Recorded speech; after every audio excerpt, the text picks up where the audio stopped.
Hi hello नमस्कार, मी सोनुप्रिया तुम्हा सर्वांचं आपल्या नवीन एका व्हिडिओमध्ये स्वागत करते।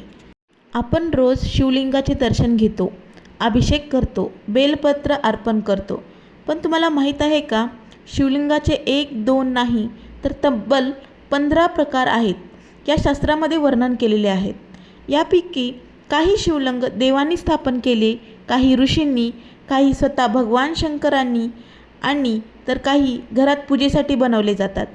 आजच्या या व्हिडिओमध्ये आपण प्रत्येक प्रकारची माहिती जाणून घेणार आहोत।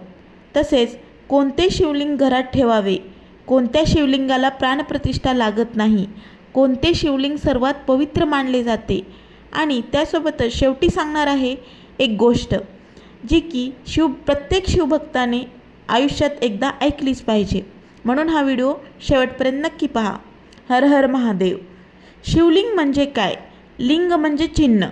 शिवलिंग म्हणजे भगवान शिवांच्या निराकार, अनंत आणि विश्वव्यापी स्वरूपाचे प्रतीक। शिवपुराण आणि लिंगपुराणात शिवलिंगाला संपूर्ण सृष्टीचे मूळ कारण म्हणले आहे। ब्रह्मा निर्माण करतात, विष्णू पालन करतात आणि शिव संहार करून पुन्हा नवीन सृष्टीची निर्मिती घडवतात। म्हणून शिवलिंग हे केवळ दगड नसून सृष्टीच्या अनंत ऊर्जेचे प्रतीक मानले जाते। आता आपण जाणून घेऊया शिवलिंगाचे 15 प्रकार। देवलिंग, परंपरेनुसार देवतांनी स्थापन केलेले शिवलिंग। अशी शिवलिंगे अत्यंत पवित्र मानली जातात, म्हणजेच याला देवलिंग म्हणतात।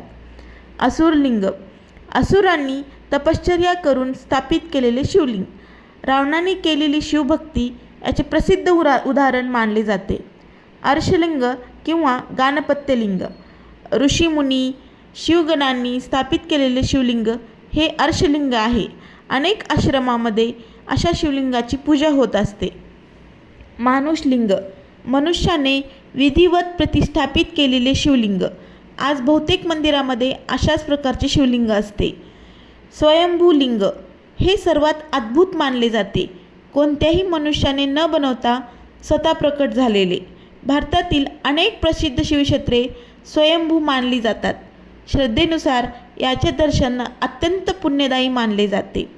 मुखलिंग, ज्यावर भगवान शंकराचा चेहरा कोरलेला असतो, म्हणजेच एकमुखी, द्विमुखी, पंचमुखी असे प्रकार आढळतात। लोहजलिंग, अष्टधातूपासून बनवलेले लिंग असते, दीर्घकाळ टिकणारे लिंग असते, मंदिरामध्ये वापरले जाते।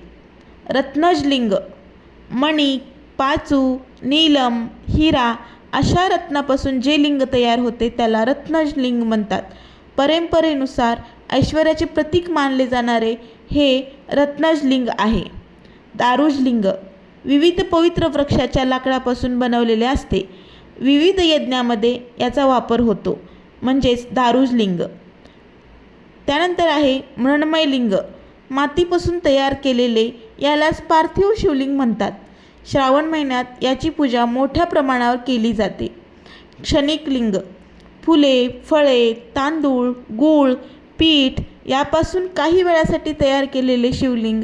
यामागे भक्तिभावाला अधिक महत्त्व दिले जाते। गंधलिंग, चंदन, कस्तुरी, कुंकू यांच्या मिश्रणातून बनवलेले लिंग म्हणजेच गंधलिंग। यांच्या पूजेमुळे मन प्रसन्न राहते आणि परंपरेनुसार याला चंदन, कस्तुरी, कुंकुवानी बनवले जाते। बाणलिंग किंवा नर्मदेश्वर, नर्मदा नदीत नैसर्गिकरित्या तयार होणारे, याला प्राणप्रतिष्ठेची आवश्यकता नसते, असे अनेक शैव परंपरांमध्ये मानले जाते। हे घरात ठेवून पूजले जाते। 14वा आहे लिंगोद्भव मूर्ती, शिवलिंगातून भगवान शिव प्रकट होत असल्याचे स्वरूप। महाशिवरात्रीला या रूपाची विशेष पूजा केली जाते। आणि शेवटचा लिंग आहे पारदलिंग, पाराशुद्ध तयार करून हे लिंग तयार होते। हे अत्यंत कठीण असते, परंपरेनुसार याची पूजा शुभ मानली जाते। स्वयंभू, नर्मदेश्वर आणि पारदलिंग हे 3 लिंग विशेष मानले जातात। याविषयी अनेक शैव ग्रंथ आणि परंपरांमध्ये विशेष महत्त्व सांगितलेले आहे। स्वयंभू लिंग हे स्वतः प्रकट झालेले असते, म्हणून पवित्र मानले जाते। नर्मदेश्वर शिवलिंग हे नर्मदा नदीच्या प्रवाहातून नैसर्गिकरित्या तयार होते, तर पारद लिंग हे विशेष प्रक्रिया करून बनवले जाते।